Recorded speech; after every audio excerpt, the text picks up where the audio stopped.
வண்டியில் போகும்போது மாடு மிதிச்சு கண்டுபிடிச்சி செத்து போனதுக்கு நான் பொறுப்பாக முடியுமா? அது இத்தனை நாள் வெறும் வேலைக்காவில் வெட்டு ரேட்டுக்கு தான் போச்சு. பட்ட கஷ்டப்படுறதுனா நம்ம கிட்ட ஒரு 17 மாடு வாங்கியிருக்காரு. ஒரு 40 ரூபாய்க்கு ஒன்று வாங்கி கொடுத்தீங்க, ஒரு 4-5 தான் கறக்கும்னு சொல்லி வாங்கி கொடுத்தீங்க. 13 கறக்குதுன்னு சொன்னாரு. சத்தியமா நானே நம்பல.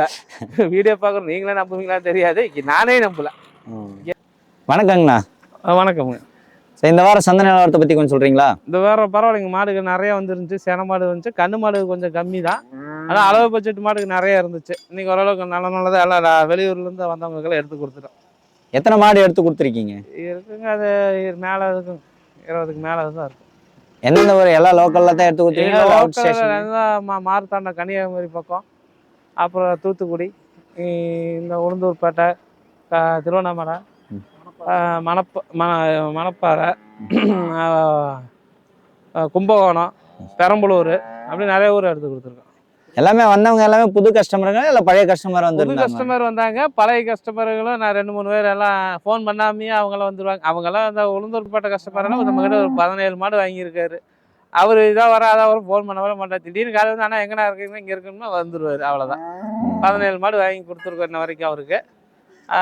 அப்படி தான் ஃபோன் பண்ணி ரெகுலர். அப்புறம் நாமக்கல் கஸ்டமர் வந்தார், நம்ம வந்தால் இங்கே இருப்பான்னு தெரியும், அதனால எல்லாம் உரிமையோடு நமக்கு ஃபோன் பண்ணாமே வருவாங்க நம்மளை தேடி. இந்த வாரம் எதுவுமே பெரிய பட்ஜெட் மாடலாம் எடுத்து பெருசெல்லாம் ஒன்றும் பெருசாக இல்லைங்க. அதிகபட்சம் ஒரு 70-75 முன்ன பொண்ணு, அவ்வளோதான். எல்லாமே எல்லாம் போகல, அதுவும் போகல. எத்தனை லிட்டர் பால் கறவை கொடுக்குறோம்? ஒரு 5 to 20க்குள்ள கறக்கிற மாதிரி. 20க்குள்ள கறக்கிற 15 அப்படி. எல்லாம் ஒரு புது கஸ்டமர்லாம் வந்தாங்க, அவங்க சொல்லியிருக்கிறது ஓகே, நம்பிக்கை பேர்ல வாங்கிட்டு போயிட்டு இருக்கோம். எல்லாம் பார்த்தவங்க முன்னாடி வாங்கிட்டு போனவங்க சொல்லியிருக்காங்க இந்த மாதிரி ஓகே, பால் அளவு அவர் சொன்ன அளவுக்கு வந்துட்டு இருக்கு, அது கொஞ்சம் கூடயும் வருது, அந்த நம்பிக்கையில வாங்கிட்டு போறோம்னு சொல்றாங்க. ஒரு கணிப்புல நம்ம வாங்கி கொடுப்போம். நீங்க வியாபாரி, நம்ம மாடு செஞ்ச மாடு வாங்குறோம், என்னதான் தங்கமா இருந்தாலும் இதா இருந்தாலும் நம்ம வியாபாரிக 20 கறக்கும் மணி அப்படின்னு சொல்லி கேரண்டி எல்லாம் சொல்றாங்க. ஆனா நம்ம கிட்ட நம்ம அவங்க பேச்சையும் நம்ப மாட்டோம். நமக்கு என்ன மனசுக்குள்ள தோணுது அவ்வளவுதான். 20 கறக்குன்னு சொன்னாங்களா, நம்ம அது ஒரு 13 கறக்கும், இல்லை ஒரு 15 கறக்குன்னு மதிப்பு போட்டு சொல்லுவோம், அவ்வளோதான்னு. நம்ம மதிப்புலேருந்து ஒரு 2 லிட்டர் சேர்ந்து கறந்தா அவங்களுக்கு ஒரு சந்தோஷம். பரவாயில்ல, ஒரு 13-15 சொன்னாங்க, இன்னும் 2 லிட்டர் சேர்த்து கறக்குதுன்னு சொன்னால் சந்தோஷம். இப்போ இந்த வாரம் வந்தவர் கூட சொல்லியிருப்பாங்க, எல்லாம் உளுந்தூர்பேட்டைக்காரங்க அவங்களாம் கூட சொல்லியிருப்பாங்க, அதில் எப்படி பால் நம்ம வாங்கி கொடுத்த மாதிரி எப்படி கறந்தது பிடிச்சதுன்னு. இன்னொரு கஸ்டமர் கூட போன வாரத்துக்கு இந்த 4 நாளைக்கு முன்னாடி ஒரு கஸ்டமர் சொன்னார், அவங்க ஒரு லோக்கல் தான், 3-4 வருஷத்துக்கு முன்னாடி 3 வருஷத்துக்கு முன்னாடி வாங்கி கொடுத்துருக்குறோம். 40 ரூபாய்க்கு ஒன்று, 60 ரூபாய்க்கு ஒன்று வாங்கி கொடுத்தோம். அவர் சொல்லி எனக்கு தெரியும், இல்லைன்னா எனக்கு தெரியாது. அவர் முந்தானே பேசும்போது தான் சொன்னார், நான் வாங்கி கொடுத்தீங்கன்னா ஒரு 60 ரூபாய்க்கு சொன்ன மாடு ஒரு 5 லிட்டரு கறக்குது ஒரு நாளைக்கு. ஒரு 40 ரூபாய்க்கு ஒன்று வாங்கி கொடுத்தீங்க, ஒரு 4-5 தான் கறக்கும்னு சொல்லி வாங்கி கொடுத்தீங்க. 13 கறக்குதுன்னு சொன்னார். சத்தியமாக நானே நம்பல. வீடியோ பார்க்குறோம், நீங்களே நம்புவீங்களா தெரியாது, நானே நம்பல. என்ன நான் சொல்கிறேங்கிறது சத்தியமா. ஏன்னா இப்போ அது மூணு கன்று போட்டுருக்குது, இப்போ 4வது கன்று வகுத்தில் இருக்குது. 3 கன்று இப்போ செனையாகி பருவத்தில் நிற்கிது, எல்லாம் பண்ணுது, எல்லாம் குட்டி போட்டு அதுகளும் கறக்குது. நீங்கள் சொன்ன மாரி மாடு மேலே மாடு சேர்ந்து பட்டி மேலே பட்டி பெருகிற பட்டி பெருகி நிற்கிதுன்னா, நான் இந்த வாரம் வரேன்னு சொன்னார், அவர் வரல. வந்து இந்த வாரம் அடுத்த வாரம் எப்போ சொல்லி வந்தாருன்னா அவரே சொல்லுவார், கேளுங்க. ஒரு சில பேருக்கு வந்துட்டு உங்களுடைய அதெல்லாம் ஒரு அதிர்ஷ்டம், அவங்க கை ராசி பொறுத்து. நான் என்ன சொன்னேன், 40 ரூபாய்க்கு இன்னைக்கு 13 26 லிட்டர் கறக்கணும். உண்மையுமே நானே கற்பூரம் எடுத்து சத்தியம் பண்ண கூட நம்ப மாட்டேன். ஆனால் அவங்க பொய் சொல்லணும்னு அவசியம் இல்லை. அவங்களுக்கு பொய் சொல்லி என்ன வரப்போகுது? மாடு வாங்கினவங்க பொய் சொல்லணும்னு அவசியம் இல்லை. அவங்களே இத்தனை நாள் கழிச்சு இப்போ நம்மக்கிட்ட ஃபோன் பண்ணி சொன்னாங்க. அதனால நம்ம அவங்கவுங்க இதை பொறுத்து தான். இன்னைக்கு 80,000 ரூபாய்க்கு வாங்கின மாடும் கம்மியாக கூட கறக்குது. இல்லை, அதுக்கு தான் எல்லா கஸ்டமர்கிட்டையுமே நம்ம ஓப்பனாகவே கேட்டிருக்கோம். உங்களுடைய ஃபீட்பேக்கை நீங்கள் தைரியமாக கொடுங்க அப்படின்னு. நல்லதா கேட்டதா சொன்னால் தானே தெரியும். நமக்குள்ளே ஆஹா ஓகான்னு நம்மளே பெருமை பீத்துனா ஆகாது, குறையும் சொல்லணும். குறை சொன்னால் தான் நம்ம நிறைய நிறைவேற்றிக்க முடியும். அதனால எல்லாமே நிறைய குறை எதுவுமே கஸ்டமர் சொன்னதை உளுந்தூர்பேட்டைக்காரங்க சொன்னார், போன தாட்டி 1 வாங்கிட்டு 2 வாங்கிட்டு போனால் அதில் ஒன்று கொஞ்சம் நீங்கள் ஒரு 7-8 கறக்குன்னு சொன்னீங்கன்னா ஒரு 6-6.5 தான் கறக்குதுன்னு சொன்னாங்க. ஒரு 1.5 லிட்டர் கம்மியாக இருக்கிறனால சொல்கிறது. அதே ரேட்டில் அது 52,000க்கு ஒன்று வாங்கி கொடுத்த மாதிரி 9 கறக்குது. 5 தான் சொன்னீங்க, 9 கறக்குன்னு அது சொல்கிறாங்களா? சொல்கிறல. அப்போ ஃபோன் பண்ணி சொல்லல, அடுத்தாட்டி மாடு வாங்க வர மாதிரி தான் சொல்கிறாங்க. ஏன்னா அவங்க அதையும் பார்த்துருக்காங்க, இது 1.5 லிட்டர் குறைஞ்சி அது எக்ஸ்ட்ரா கூட வந்துருக்குல்ல, அதுக்கு இதுக்கு மேட்ச் பண்ணி பார்க்குறப்ப ஓகே. ஒவ்வொருத்தரும் ஒவ்வொரு மாதிரிங்க. ஒருத்தர் என்னைக்கே குறைய படக்குன்னு சொல்லிடுவாங்க, சந்தோஷத்தை நிறைய இதை டக்குன்னு அது பெருந்தன்மை யாரும் டக்குன்னு சொல்ல மாட்டாங்க. அது கொஞ்சம் இதாகும், அவ்வளவுதான். குறை நேரம் ரெண்டுமே சொன்னாக்கா நம்மளுக்கும் கொஞ்சம் எது திருத்திக்க முடியும், எது நம்ம ஒன்னும் பார்த்து எக்ஸ்ட்ரா வாங்கி கொடுக்க முடியும். இப்பயே ஆல்ரெடி பாருங்க, இப்பயே நம்ம அத்தனை கஷ்டமா இருக்கோம், பார்த்து அவ்வளோ நேரம் அவ்வளோ மாடுகளை கழிச்சு வாங்குறோம். பார்த்தா நம்ம என்ன சும்மா சுற்றிக்கிட்டே இருக்கிறதே தெரியுது. ஏன்னா நமக்கு அது என்ன இதுன்னு விஷயம் தெரியும். ஏன்னா நம்ம காலத்துக்கு இந்த தொழில் பண்ணணும். காலத்துக்கு தொழில் பண்ணாலும் காசு பணம் சம்பாதிச்சாலும் பேரில் நிலச்சிருக்கணும். ஆமா, அந்த பேர் தானே முக்கியம். இப்போ நம்மக்கிட்ட ஃபோன் பண்ணாமே இத்தனை கஸ்டமர் நம்ம தேடி வந்துக்கிட்டு இருக்காங்கன்னா அந்த பேர் நிலச்சி கட்டி தான் வராங்க. அதனால அது நம்ம பண்ணுறதை பண்ணிக்கிட்டு தான் இருக்கணும்.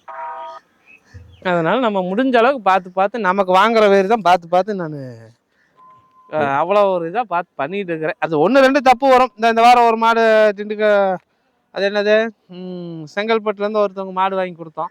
அது வாங்கி இப்போ 1 மாதம் கிட்ட ஆச்சு. நம்ம மாடு தான் வாங்கி கொடுக்க முடியும். வண்டியில் போகும்போது மாடு மிதிச்சு கண்டுபிடிச்சி சேர்த்து போனதுக்கு நான் பொறுப்பாக முடியுமா?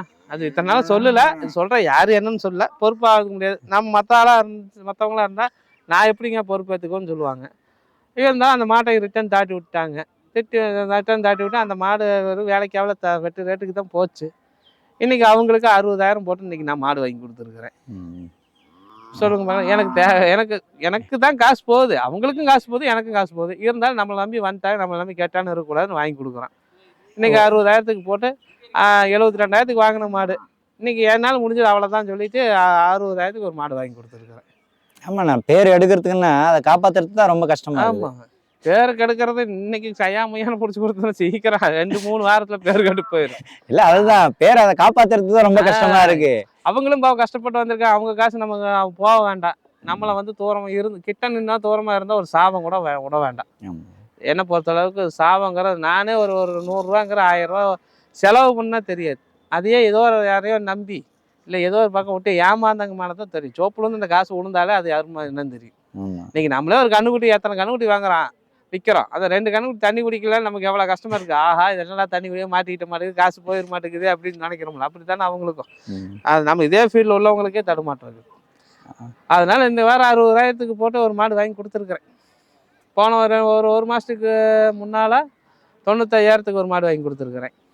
அதான் எல்லாருக்கும் அந்த மாதிரி வாங்கி கொடுப்போன்றது கேரண்டி கிடையாது. கொடுத்தோன்னா எனக்கு கொஞ்சம் சொத்து சேர்ந்த இடத்த போனால் அடமானம் வைக்கணும், இல்லை விற்று போட்டு தான் வந்து உக்காந்துருக்கணும்.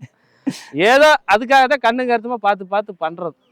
கொஞ்சம் லேட் ஆனாலும் பரவாயில்ல, பொறுப்பா பார்த்து அனுப்பிச்சு விடுறோம். ஆமா, அதுக்கு தான் சம்பாதிக்கிற ஒரு பக்கம் இருந்தாலும் பொறுப்பு ஒரு பக்கம் இருக்கணும். யாருக்கும் நஷ்டம் இல்லாமல் பண்ணணும். எடுத்தமா கவனமாக பேசிட்டு போயிடலாம்.